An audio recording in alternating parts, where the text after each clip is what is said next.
Welcome and welcome back to your channel Easy Notes. Okay, so we are here for semester number 3 जिसमें हम पहला subject लेके चलने वाले हैं operations management. I think I will be completing your course within January और within 2 weeks of Feb, क्योंकि तब तक आप लोग के एग्ज़ाम्स भी होने ही वाले होंगे. तो I will try to take it very fast. And one thing more, please do follow me on Instagram. तो आपकी जो भी क्वेरीज होंगी आप डायरेक्ट वहाँ पे मेंशन कर दोगे तो वो ज़्यादा अच्छा इंटरेक्शन रहेगा. ठीक है, अदरवाइज़ कमेंट में जो भी आपको पूछना है या जो भी कुछ आपको बताना है वो आप प्लीज़ मेंशन करना. एंड नोट्स अपडेट हो रहे हैं धीरे धीरे, हर सब्जेक्ट के हो जाएंगे. And one thing more, semester 2 में मैंने कोई भी थ्योरेटिकल वीडियो नहीं डाला है सिवाय 2 सब्जेक्ट से, क्योंकि I was very busy with the business and all. तो वो मैंने आपको पहले ही बता दिया था. बट जो न्यू बच्चे आए हैं, जो अभी आई थिंक फ्रेशर्स हैं, उनको भी वीडियोस चाहिए. कुछ कमेंट्स आए हैं मेरे पास, तो आई विल ट्राई कि फेब में जब आपका सेमेस्टर 3 का कोर्स कंप्लीट हो जाए, जो कि साथ साथ चल रहा है, तो उसके बाद मैं सेमेस्टर 2 के भी वीडियोस डालूंगी. तो अभी हमारे पास यूनिट 1 है ऑपरेशंस मैनेजमेंट की. तो इसमें आधा टॉपिक पढ़ लेंगे, आधे जितने भी हैं. बाकी 2-3 टॉपिक्स और हैं वो हम नेक्स्ट वीडियो में पढ़ेंगे. ठीक है, बिकॉज वीडियो बहुत लंबी हो जाएगी ऐसे. सो हमारे पास अभी जो टॉपिक इस वीडियो में पढ़ने के लिए हैं वो है production management, operations management, transformation process, manufacturing process. हम थोड़ा सा प्रोडक्शन मैनेजर के बारे में भी जानेंगे एंड दैट्स इट. तो सिंपलेस्ट रखने की कोशिश करूँगी, तो आप वीडियो को ध्यान से देखना. बाकी जो नोट्स हैं वो मैं डिस्क्रिप्शन में लिंक डाल दूँगी. नोट्स अपडेट हो चुके हैं एंड जो साथ साथ में टेक्स्ट आता है वो मेरे नोट्स का ही टेक्स्ट होता है. तो अगर आप उसको एक बारी ध्यान से पढ़ लोगे तो बहुत हेल्पफुल होगा आपके एग्ज़ाम्स के लिए. एंड क्योंकि अभी तो थ्योरेटिकली होगा, अभी तो फ़िलहाल तो कोई चांसेस नहीं है कि ऑप्शनल हो या MCQ बेस्ड हो. But we can't say anything, कुछ भी हो सकता है. बट फिलहाल हमें अपना कॉन्सेप्ट क्लियर रखना है, तो उसके लिए मैं हूँ. And let's get started. पहला टॉपिक है हमारे पास production management and operations management. मैं साथ में क्यों पढ़ा रही हूँ, क्योंकि प्रोडक्शंस मैनेजमेंट और ऑपरेशंस मैनेजमेंट बहुत आई थिंक सिमिलर टॉपिक हैं जिन पे इंसान बहुत जल्दी कंफ्यूज होता है कि भाई इसकी एक्चुअल डेफिनेशन क्या है या डिफ्रेंसिएशन पॉइंट क्या है. ठीक है, तो प्रोडक्शन क्या होता है बेसिकली? प्रोडक्शन वो होता है कि लाइक किसी भी इनपुट को एक प्रोसेस के थ्रू जब हम आउटपुट में कन्वर्ट करते हैं, वैल्यू ऐड करके. भाई इनपुट आउटपुट में कन्वर्ट होता है तो क्या एक चीज़ होती है, उसका फॉर्म बदलता है. ठीक है, हमारे पास मान लो रॉ मटेरियल A है, अगर हम उसमें कोई प्रोसेसिंग कर रहे हैं, काफ़ी सारे एफर्ट्स डाल रहे हैं, हमें आउटपुट मिल रहा है X. ठीक है, तो वो X यूज़फुल कब होगा? जब उसमें कोई वैल्यू ऐड होगी और जो कस्टमर होगा उसको खरीदेगा. ठीक है, तो वैल्यू एडिशन के साथ साथ जब किसी इनपुट को एक प्रोसेस के थ्रू आउटपुट में बदला जाता है तो उसे हम प्रोडक्शन कहते हैं. ठीक है, तो जितनी भी प्रोडक्शन की एक्टिविटीज़ होती हैं उनकी मैनेजमेंट को क्या बोलेंगे? Production management. अब ऑपरेशंस मैनेजमेंट क्या होता है? वर्ड ऑपरेशन वर्ड का मतलब क्या होता है? ऑपरेशंस वर्ड का यहाँ पे मतलब होता है कि जो भी एक्टिविटीज़ हैं, हम बेसिकली ऑपरेशंस मैनेजमेंट सब्जेक्ट के रेफरेंस में बात कर रहे हैं कि जो भी एक्टिविटीज़ हैं प्रोडक्शन में, मैन्युफैक्चरिंग में. अब इवन चाहे वो ये हो कि अगर सप्लाई आ गई है तो जो माल है उसको लोड या अनलोड करना, ये एक्टिविटीज़ तक को हम ऑपरेशन वर्ड में काउंट करेंगे. क्यों? क्योंकि हम यहाँ पे जो बात कर रहे हैं वो प्रोडक्शन के रेफरेंस में बात कर रहे हैं. प्रोडक्शन और ऑपरेशंस मैनेजमेंट सिमिलर हैं, बट ऑपरेशन मैनेजमेंट एक वाइड टर्म है. हम कह सकते हैं कि प्रोडक्शन में सिर्फ और सिर्फ इनपुट से लेके आउटपुट में कन्वर्ट करने तक के प्रोसेस को इंक्लूड करते हैं. ठीक है, कि हमारे पास कोई रॉ मटेरियल था, हमने उसको एक फिनिश प्रोडक्ट में कन्वर्ट कर दिया. बट ऑपरेशंस में हम ये भी देखते हैं कि वो रॉ मटेरियल आया कहाँ से, कैसे लाया गया, परचेज़ कैसे किया गया, सप्लाई कैसे हुई, ट्रांसपोर्टेशन कैसे हुई, फिर उसके बाद कस्टमर को बेचेंगे कैसे, ट्रांसपोर्ट कैसे होगा, आफ्टर सेल की सर्विसेज क्या होंगी. मतलब ऑपरेशन में स्टार्टिंग से लेके एंड तक की माइन्यूट डिटेल्स भी हम काउंट करते हैं. एंड प्रोडक्शन में सिर्फ और सिर्फ इनपुट का आउटपुट में कन्वर्जन काउंट करते हैं. ठीक है, तो जो मैन्युफैक्चरिंग प्रोसेस या फिर प्रोडक्शन प्रोसेस का मैनेजमेंट होता है वो प्रोडक्शन मैनेजमेंट हुआ. ठीक है, एंड बाकी जो होलिस्टिक मैनेजमेंट होती है प्रोडक्शन की भी और बाकी जितने भी डायरेक्ट इनडायरेक्ट जो भी एक्टिविटीज़ हो रही हैं उसके मैनेजमेंट को ऑपरेशंस मैनेजमेंट कहते हैं. ठीक है, हाँ. तो when to talk about the nature of production management as well as operation management, आपको एग्जाम में क्वेश्चन कोई भी आए कि प्रोडक्शन मैनेजमेंट का नेचर या फिर कैरेक्टरिस्टिक या फिर फीचर बताओ या फिर ऑपरेशन मैनेजमेंट का, आप लिखेंगे सेम पॉइंट्स ही. ठीक है, तो जो हमारा पहला पॉइंट है वो है ट्रांसफॉर्मेशनल प्रोसेस. बट ऑब्वियसली आप चाहे ऑपरेशनल मैनेजमेंट की बात करें या प्रोडक्शन मैनेजमेंट की, हम ट्रांसफॉर्म कर रहे होते हैं रॉ मटेरियल्स को किसी एक पार्टिकुलर आउटपुट में. ठीक है, फिर उसके बाद है ऑफर्स वैल्यू एडिशन. मैंने आपको डेफिनेशन में ही बताया अभी कि कोई वैल्यू ऐड करते हैं, किसी रॉ मटेरियल को एक प्रोसेस के थ्रू गो थ्रू कराते हैं और उसमें वैल्यू ऐड करके एक आउटपुट क्रिएट करते हैं ताकि कस्टमर के किसी काम आ सके वो. तो बट ऑब्वियसली चाहे प्रोडक्शन मैनेजमेंट हो या फिर ऑपरेशन मैनेजमेंट हो, वो वैल्यू एडिशन ऑफर करते हैं, ठीक है। फिर उसके बाद है सिस्टम इटसेल्फ। आप चाहे प्रोडक्शन मैनेजमेंट देखो या ऑपरेशन मैनेजमेंट देखो, ये खुद ही में एक सिस्टम है। इन किसी इनपुट को एक प्रोसेस के थ्रू जो ऑलरेडी डिफाइंड होता है, कैसे कैसे क्या करना है, कहाँ पे क्या ऐड करना है, कहाँ पे क्या सब्ट्रैक्ट करना है, किस तरीके से प्रोसेसिंग करनी है, क्या मटेरियल्स यूज़ करने हैं, उसके बाद एक आउटपुट बनता है। तो ये ऑलरेडी अपने आप में एक सिस्टम है। Then next, exist for certain objectives, but obviously production management हम लोग क्यों करते हैं? ताकि प्रोडक्शन बेटर हो, आउटपुट बढ़िया हो, प्रोडक्टिविटी ज़्यादा हो। और ऑपरेशंस मैनेजमेंट क्यों करते हैं?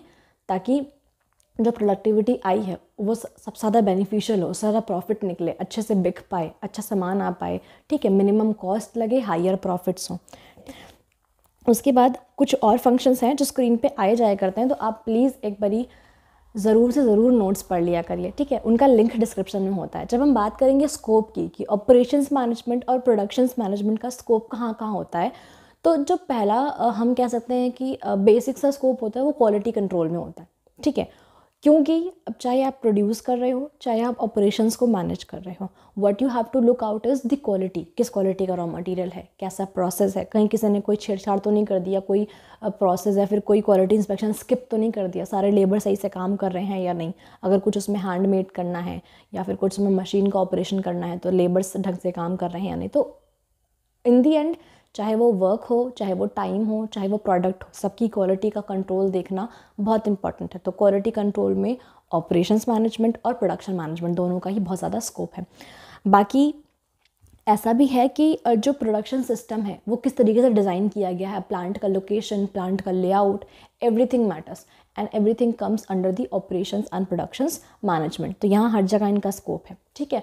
एंड वन थिंग मोर, आप वीडियो पर अगर देख भी लेते हो तो please go to the description and जहाँ पे लिंक है नोट्स का, वहाँ पे आप जाके एक बारी नोट्स ज़रूर पढ़ लेना, ठीक है। Because that will make your preparation concrete, क्योंकि लिखना तो थ्योरी ही है इस बार। अब MCQs हो जाएंगे तो फिर बाद में देखा जाएगा, बट फिलहाल अभी थ्योरी ही लिखना है। तो जितना हो सके उतना रीड करिए ताकि आपके पास कंटेंट काफ़ी ज़्यादा हो, क्योंकि हेडिंग्स तो दिमाग में रहेंगी बट हेडिंग्स के अंदर भी तो कुछ कंक्रीट लिखना होता है ना। तो आप रीड करेंगे तो आपके माइंड में काफ़ी कुछ रहेगा, तो बाकी तो आप बना ही सकते हैं। Okay, moving on to the next. जब हम बात करते हैं कि इम्पॉर्टेंस क्या क्या है प्रोडक्शन मैनेजमेंट की और ऑपरेशन मैनेजमेंट की, दोनों सेम चीज़ें हैं। देखो इम्पॉर्टेंस में बेसिकली क्या होगा, अब या तो हम ये कहेंगे कि क्वालिटी अच्छी होगी तो क्या हो सकता है, बट ऑब्वियसली अगर क्वालिटी अच्छी होगी प्रोडक्ट की तो ज़्यादा बिकेगा, ठीक है, गुडविल बढ़ेगी कंपनी की, तो इससे क्या होगा, ऑर्गेनाइजेशन को बेनिफिट होगा, ठीक है, कंज्यूमर्स को बेनिफिट होगा। क्यों? क्योंकि अगर हम लो कॉस्ट पे प्रोड्यूस करेंगे तो हम लो कॉस्ट पे बेच भी तो पाएंगे ना। तो बट ऑब्वियसली कंज्यूमर्स को जहाँ सस्ता माल अच्छी क्वालिटी का मिलेगा तो उन्हें भी अच्छा लगेगा, और हमारी जो है कंज्यूमर गुडविल बढ़ेगी, सेल्स बढ़ेगी। इन्वेस्टर्स को फ़ायदा होगा, क्यों? क्योंकि अगर हमारी सेल्स बढ़ेंगी तो हमें प्रॉफिट होगा, और प्रॉफिट होगा तो हम इन्वेस्टर्स को ज़्यादा रिटर्न दे पाएंगे, ठीक है। एम्प्लॉयज़ की जॉब सिक्योरिटी बढ़ेगी, हायर सेटिस्फैक्शन होगा वर्क का, क्योंकि जब कोई कंपनी ग्रो करती है तो बट ऑब्वियसली एम्प्लॉयज़ की सैलरी हाइक, इंसेंटिव्स सब कुछ उन्हें मिलते हैं, ठीक है। देन नेक्स्ट हमारे पास सप्लायर्स हैं, सप्लायर्स को टाइमली पेमेंट मिलेगा, क्रेडिट वर्दिनेस बढ़ेगी कंपनी की, है ना, ट्रस्ट वर्दिनेस बढ़ेगी कि भाई इनको रॉ मटेरियल दो, ये टाइम से पैसा दे देंगे, कोई दिक्कत नहीं होगी, इनके कंपनी का स्मूथ प्रोडक्शन है, ठीक है। और कम्युनिटी और नेशन की जब हम बात करते हैं तो कम्युनिटी क्या, जो हमारे एम्प्लॉयज़ हैं उनकी फैमिलीज हमसे रिलेटेड हैं, तो भाई जब एम्प्लॉयज़ को जॉब सेटिस्फैक्शन मिलेगा, अच्छे वेजेस मिलेंगे, इंसेंटिव्स मिलेंगे, ठीक है, तो बट ऑब्वियसली उनके कम्युनिटी में लिविंग स्टैंडर्ड बढ़ेगा, जॉब सेटिस्फैक्शन बढ़ेगा, ठीक है, जॉब सिक्योरिटी बढ़ेगी, है ना। एंड नेशन को क्या, बट ऑब्वियसली GDP। तो इम्पॉर्टेंस में इन पॉइंट्स से मेरा मतलब क्या, बुक का भी मतलब यही है कि जब भी आप प्रोडक्शंस मैनेजमेंट या ऑपरेशंस मैनेजमेंट में इन्वेस्ट करते हैं, ठीक है, या फिर प्रोडक्शन या फिर अपने ऑपरेशंस को प्रॉपरली मैनेज करते हैं, तो आपको ये सारे बेनिफिट्स देखने को मिलते हैं, ठीक है, in terms of employ, consumer, और in terms of organisation, investor, everybody, ठीक। तो हमारे पास नेक्स्ट है प्रॉब्लम्स या फिर चैलेंजेस। बट ऑब्वियसली भाई देखो हर चीज़ स्मूथ तो होगी नहीं है, अगर इतने सारे बेनिफिट्स मिलेंगे ऑपरेशंस मैनेजमेंट या फिर प्रोडक्शन मैनेजमेंट करने में तो कुछ तो टफ भी तो होगा ना, कुछ चैलेंजेस भी तो आएंगे ना उसको करने में। तो अब देखते हैं, हमारा जो पहला प्रॉब्लम है वो बेसिकली है प्लांट लोकेशन, प्लांट लेआउट। अगर आपको याद हो सेमेस्टर 1 में हमने पढ़ा था plant location, plant layout and all business organisation में। तो वो कितना ज़्यादा क्योटिक था। मतलब हर हेडिंग में कुछ 6-7 टाइप्स, और 6-7 टाइप्स के भी कुछ टाइप्स, उसके एडवांटेजेस डिसएडवांटेजेस। तो जब वो छोटी सी बुक में पढ़ने में इतना ज़्यादा मेसी था, इतना क्योटिक था, तो बट ऑब्वियसली जब रियल लाइफ में उसे अप्लाई करना होता होगा तो भी वो बहुत मुश्किल होता होगा। तो प्लांट लोकेशन सेट करना, प्लांट लेआउट सेट करना, सम ऑफ दी बिगेस्ट टास्क जो कि डिफ़िकल्ट होते हैं, और प्रोडक्शन मैनेजमेंट में ये टास्क आते हैं। तो हाँ, यहाँ सब चैलेंजेस आते हैं, क्योंकि भाई ज़रूरी नहीं कि हमें जो चीज़ें चाहिए, लाइक हमें जो ट्रांसपोर्टेशन जहाँ चाहिए, जो एरिया चाहिए, जो फैसिलिटीज़ चाहिए, रॉ मटेरियल सब कुछ एक साथ मिल जाए जो हमें चाहिए, है ना। तो ये सबसे बड़ी प्रॉब्लम है। उसके बाद ग्लोबलाइजेशन एक बहुत बड़ी प्रॉब्लम है। क्यों? क्योंकि ग्लोबलाइजेशन डजंट मीन्स कि हमेशा इंटरनेशनल, लाइक कि अभी हम यहाँ रह रहे हैं, 10 कदम पे हमारी चीज़ें बदल जाती हैं, वहाँ के प्राइसेस बदल जाएंगे, बात करने का तरीका बदल जाएगा, डीलिंग का तरीका बदल जाएगा। तो बट ऑब्वियसली ग्लोबलाइजेशन जितना ज़्यादा इजी बनाता है चीज़ों को, उतना ज़्यादा डिफ़िकल्टी भी देता है, क्योंकि हर कोई हर चीज़, हर डाइवर्सिटी को ना ही कंट्रोल कर पाता है और ना ही मैनेज कर पाता है। It takes lot of time, lot of understanding, ठीक है। सेम चीज़ टेक्नोलॉजी का चेंज, ठीक है, यहाँ कुछ है, वहाँ कुछ है, कहीं डेवलप्ड है, कहीं अंडर डेवलप्ड है, तो you need to manage yourself according to that, ठीक है। एंड देन नेक्स्ट हमारे पास है क्वालिटी कंट्रोल का प्रॉब्लम, इन्वेंट्री और प्रोडक्शन कंट्रोल का प्रॉब्लम। भाई इतना इजी नहीं होता इन्वेंट्री कंट्रोल, कि कितना स्टॉक आया, कितना स्टॉक गया, कैसे गया, कितनी क्वालिटी है, क्या नहीं है। फूड इंडस्ट्री है, मान लो नहीं ध्यान दिया किसी ने, तो जो स्टॉक आया था वो एक्सपायर हो गया, तो it is not none of anybody's use, ठीक। तो प्रोडक्ट की डिज़ाइनिंग कैसी है, कंट्रोल कैसा है, लेबर कंट्रोल कैसा है। And social responsibilities are also very important. No, social responsibility किस वे में, लाइक कि आप इन्वायरमेंटल फ्रेंडली चीज़ें बना रहे हैं कि नहीं, आपकी इंडस्ट्री से इन्वायरमेंटल पोल्यूशन ज़्यादा तो नहीं हो रहा है, कुछ गवर्नमेंट की गाइडलाइंस होती हैं, रूल्स होते हैं, उनसे आपको फॉलो अप करना होता है। And the last heading which we have is knowledge management. देखो नॉलेज मैनेजमेंट में क्या है ना, कि जब हम बात करते हैं तो उसमें 3 एस्पेक्ट्स आते हैं। ग्लोबलाइजेशन आता है, सोशल रिस्पॉन्सिबिलिटी आता है, और टेक्नोलॉजी आता है। अब ग्लोबलाइजेशन से कंप्लाई करना, सोशल रिस्पॉन्सिबिलिटी को फुलफ़िल करना, और टेक्नोलॉजी के साथ साथ चलना, ये तीनों बहुत बहुत टिपिकल टास्क हैं। बट इन तीनों को अगर आपने कैप्चर कर लिया तो आपका बिजनेस बहुत इजीली ग्रो करता है ना। तो नॉलेज मैनेजमेंट का मतलब ही यही है कि आप ग्लोबलाइजेशन, टेक्नोलॉजिकल चेंज और सोशल रिस्पॉन्सिबिलिटीज़ को इस तरीके से मैनेज करें, इस तरीके से फुलफ़िल करें कि आपके बिज़नेस में, आपके प्रोडक्शन में, आपके ऑपरेशंस में हर तरीके से वो बेनिफिशियल हो। तो दिस इज़ वाइडली या फिर particularly known as knowledge management. जब आप इन तीनों एस्पेक्ट्स को ढंग से मैनेज करते हैं, देखते हैं कोर तरीके से, तो इसे बोलते हैं नॉलेज मैनेजमेंट, ठीक है। फिर हमारे पास है ऑब्जेक्टिव्स। प्रोडक्शन मैनेजमेंट के क्या ऑब्जेक्टिव हैं और फंक्शंस क्या क्या हैं, and affecting factors of operations management. एक चीज़ याद रखना, ऑपरेशंस मैनेजमेंट में जब अफेक्टिंग फैक्टर्स आप भूल जाओ ना याद रहे ना, तो जो प्रॉब्लम्स और चैलेंजेस मैंने बताए हैं आप वो भी लिख सकते हो।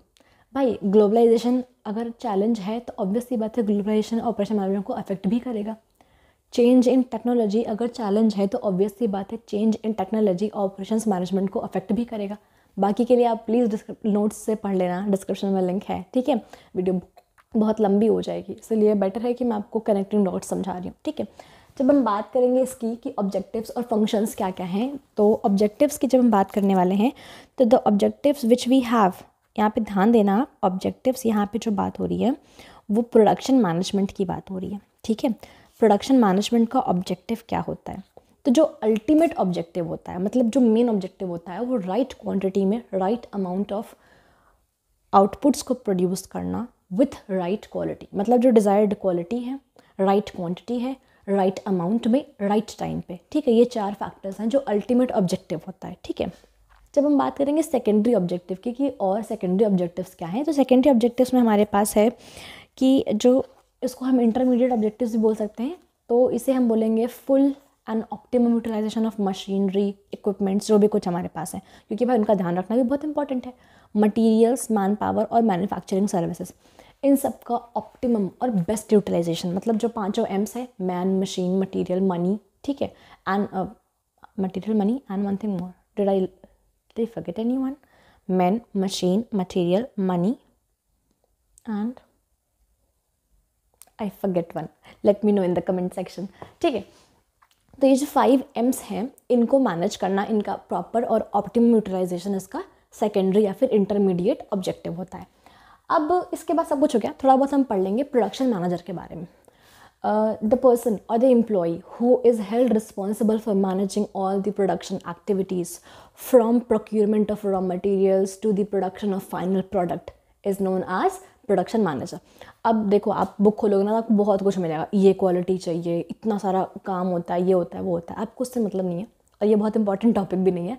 बट हाँ, एक बार स्नीक पीक करने के लिए आप नोट्स में पढ़ लेना, जाके नोट से बुक से कहीं भी रिस्पॉन्सिबिलिटीज़ कुछ होंगी, लाइक प्रोडक्शन मैनेजमेंट करना, इनपुट का प्रोक्योरमेंट, अच्छी क्वालिटी के रॉ मटेरियल्स, कम प्राइस पे रॉ मटेरियल्स मिल जाएँ, क्वालिटी अच्छी हो आउटपुट की, एंड वगैरह वगैरह, ये उसकी रिस्पॉन्सिबिलिटीज़ होंगी।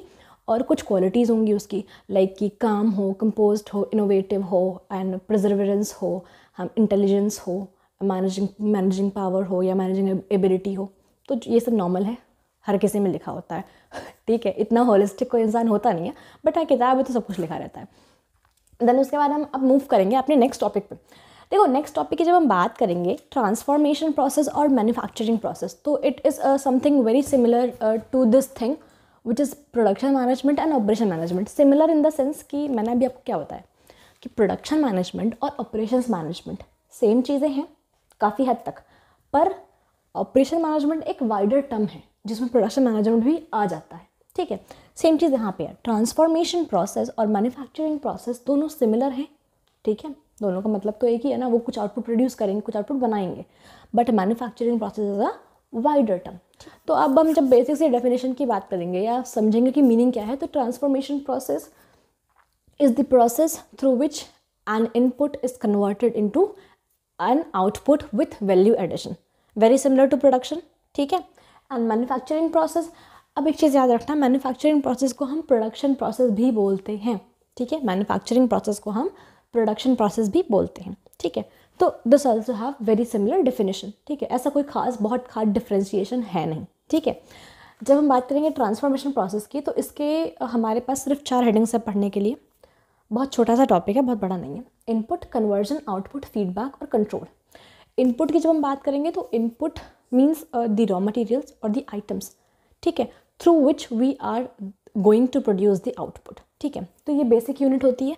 अब ये हो सकता है मैन पावर, मटीरियल, मशीनरी, जो मनी हम लगा रहे हैं, मतलब जितने भी रिसोर्सेज हम लगा रहे हैं। इनपुट का मतलब रिसोर्सेज, और रिसोर्सेज का मतलब होता है मैन, जो कि मैन पावर हमारी लेबर, एम्प्लॉई वगैरह वगैरह। ठीक है, मनी, जितना भी हम कॉस्ट लगा रहे हैं, मटीरियल्स, जो हम रॉ मटीरियल्स यूज़ कर रहे हैं। ठीक है, जब हम आते हैं कन्वर्जन पे, कन्वर्जन को हम प्रोसेस भी बोलते हैं। Conversion is also here process, जो कि कुल मिला के, हाँ, conversion is also known as process, जो कि कुल मिला के वही है कि हम किस तरीके से कन्वर्ट करेंगे, मतलब इनपुट को आउटपुट में कैसे कन्वर्ट करेंगे। ठीक है, तो कन्वर्जन प्रोसेस बहुत डिफरेंट हो सकते हैं। अब देखो ध्यान देना, कन्वर्जन और प्रोसेस जो है वो इतने टाइप के हो सकते हैं। मैन्युफैक्चरिंग प्रोसेस जो हमने ये हेडिंग लिखी है, इसमें हमने कई टाइप की मैन्युफैक्चरिंग्स बताई हैं, किस तरीके से होती हैं, क्या क्या क्या। ठीक है, तो कन्वर्जन प्रोसेस में इतने टाइप के प्रोसेसेस हो सकते हैं। ठीक, तो इसलिए इसमें कुछ खास इस हेडिंग में नहीं है, सब कुछ इसी में भर गया है क्योंकि हमने इसको यहाँ पे शिफ्ट कर दिया। ठीक है, फिर जब आउटपुट की बात करेंगे तो output is our final product, जो कि रेडी टू सेल है, या फिर हो सकता है कि कोई और इंडस्ट्री उसे रॉ मटेरियल की तरह यूज़ करे। ठीक है, कुछ भी हो सकता है, बट आउटपुट जो होता है इनपुट के दूसरी फॉर्म होती है। ठीक है, दैट इज़ आउटपुट। अब चाहे आप जैसे मान लो कि फ्लोर है, ठीक है, कुछ लोग डायरेक्टली उसे खरीदते हैं, बट कुछ लोग बेकरी में दे देते हैं, तो वो उनका रॉ मटेरियल हुआ ना, क्योंकि they need to make the bread from that. ठीक है, ऐसे और भी बहुत सारी चीज़ें हैं, तो कुछ आप भी सोचिए और कमेंट में बताइए। ठीक है, then we have feedback analysis. Feedback analysis का मतलब क्या, देखो इनपुट से आउटपुट बना दिया, क्वालिटी कैसी है, कैसा बना, मार्केट में कैसे बिक रहा है, क्या उसका फ्लो है, क्या उसका इनफ्लो या आउटफ्लो है, मतलब कैसे क्या चल रहा है, मार्केट से क्या फीडबैक आ रहा है, प्रॉफिटेबल है कि नहीं, कैसे बना, टाइम टिंग कितना है। तो बट ऑब्वियसली आपने कुछ भी किया है तो उसका फीडबैक जानना बहुत ज़रूरी है, क्योंकि आप दोबारा वही काम करने जा रहे हैं, तो दोबारा गलतियां दोहराने से बेटर है कि और बेटर वे से आप करें। ठीक है, then we have control, but obviously कि quality inspection, and we can say कि वर्क कैसे हो रहा है, लेबर, मैन पावर, कॉस्ट, क्या क्या कितना कैसा लग रहा है। आप फीडबैक लोगे तो बट ऑब्वियसली आप कंट्रोल भी ईजिली कर पाओगे next time. So moving on to our next heading, manufacturing process.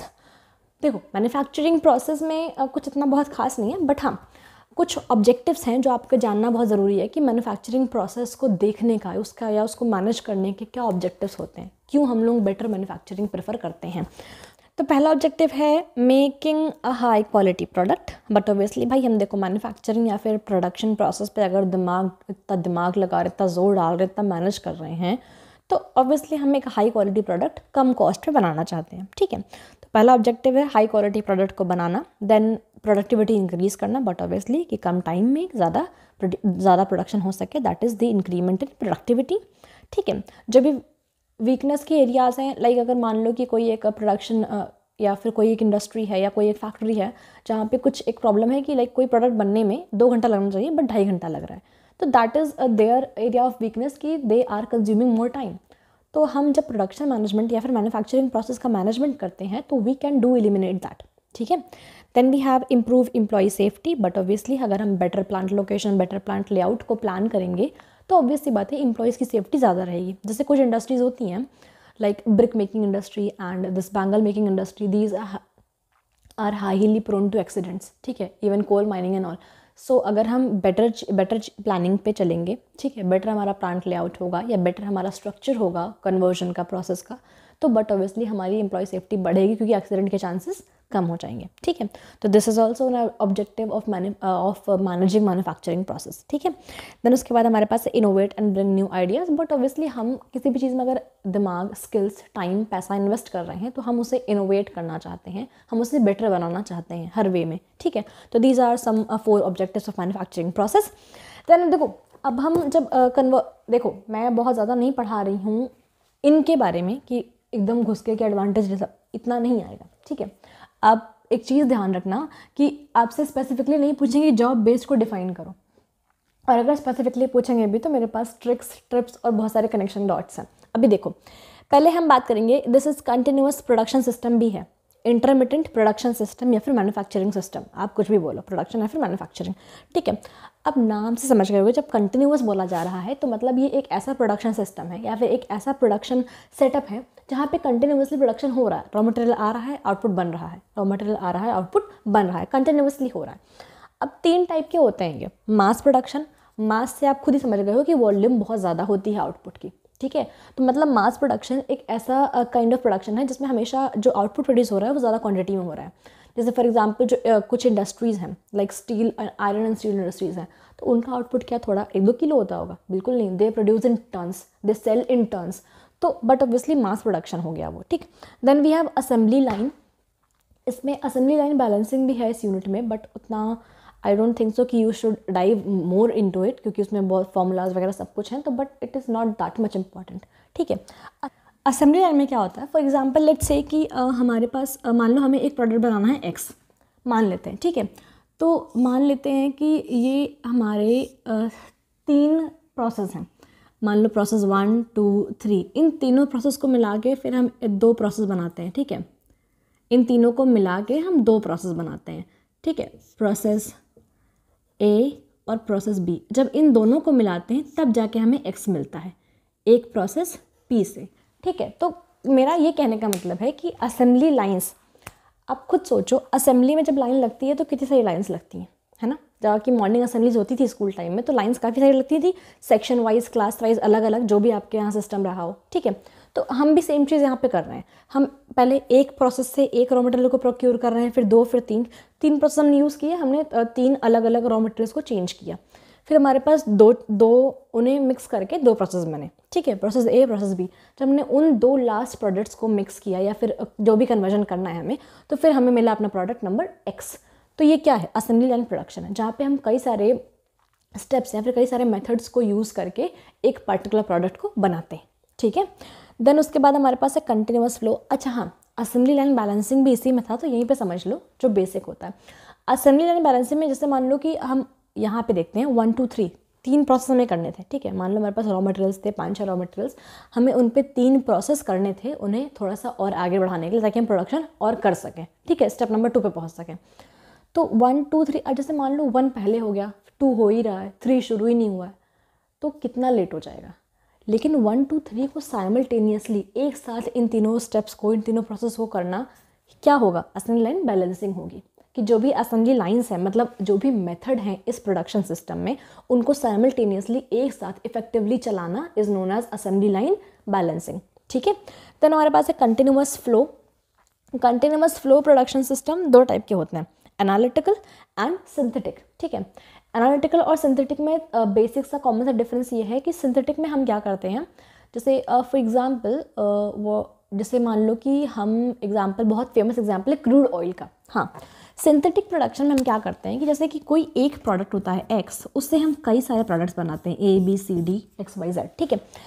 Product x मान लेते हैं क्रूड ऑयल है, तो उससे हम गैस बनाएंगे, केरोसिन बनाएंगे, पेट्रोल बनाएंगे, डीजल बनाएंगे। This is what synthetic production system. अब एनालिटिकल की बात करते हैं, जैसे मान लो for example soap industry example लेते हैं, हमें सोप बनाना है, तो हमें कई सारे जैसे मान लो कि हमें हनी का सोप बनाना है, ठीक है। उसमें हनी हमारा मेन इंग्रेडिएंट होगा प्रोडक्ट डिज़ाइन में, तो उसमें लेकिन हमें बहुत कुछ चाहिए ना, कुछ एसिड्स चाहिए, कुछ केमिकल इक्वेशंस केमिकल रिएक्शंस करके कुछ मिक्सिंग करनी है, कुछ बेसिस चाहिए, ठीक है। बट ऑब्वियसली एंड हनी भी चाहिए। तो जब हम कई सारी चीज़ों को मिलाकर लाइक जस्ट इसका ऑपोजिट, सिंथेटिक का ऑपोजिट, एक प्रोडक्ट बनाते हैं एक्स, तो वो क्या होता है, वो एनालिटिकल प्रोडक्शन सिस्टम होता है, ठीक। जब इंटरमीडिएट की बात करेंगे तो intermediate production system basically order based होता है, जो कि बहुत बहुत बहुत बहुत फ्लेक्सिबल होता है।